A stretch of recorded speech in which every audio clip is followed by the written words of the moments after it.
हेमा मालिनी और धर्मेंद्र के रिश्ते पर एक बहुत बड़ा खुलासा हुआ है।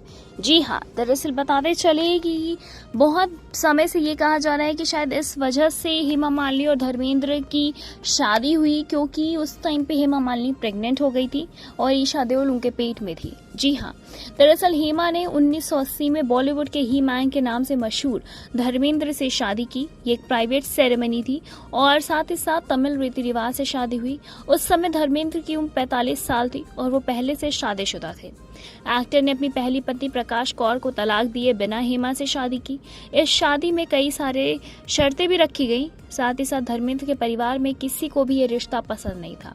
यहाँ तक कि हेमा की मां भी उनकी शादी जितेंद्र से करवाना चाहती थी, लेकिन घर वालों के विरोध के बावजूद 2 मई 1980 को हेमा और धर्मेंद्र ने शादी कर ली। इस शादी में उन्हें 2 बेटियां हुई, ईशा देओल और आहाना देओल।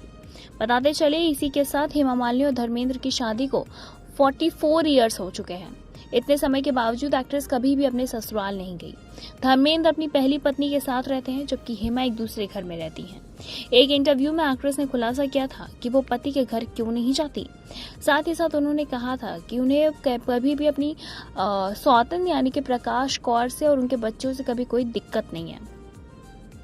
पति से अलग रहने पर बात पर हेमा ने कहा था, कोई भी ऐसा नहीं चाहता, ये अपने आप हो जाता है और अगर आपको इसे स्वीकार करना पड़ता है। हर महिला चाहती है कि वो अपने पति और बच्चों के साथ नॉर्मल जिंदगी जिए, लेकिन कई बार स्थिति ऐसी नहीं होती है। धर्मेंद्र अपने फार्म हाउस में रहते हैं और शूट के लिए ही मुंबई आते हैं। हेमा मालिनी ने आगे बताया, मैं इस बारे में कभी बुरा महसूस नहीं करती। मुझे अपने बारे में सोचकर अच्छा लगता है।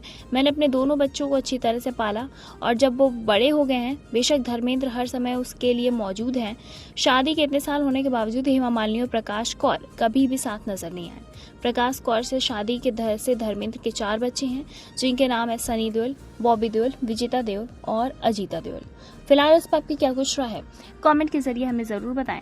ऐसी तमाम लेटेस्ट अपडेट्स आने के लिए जुड़े रहे हमारे साथ और देखते रहे नेक्स्ट चैनल।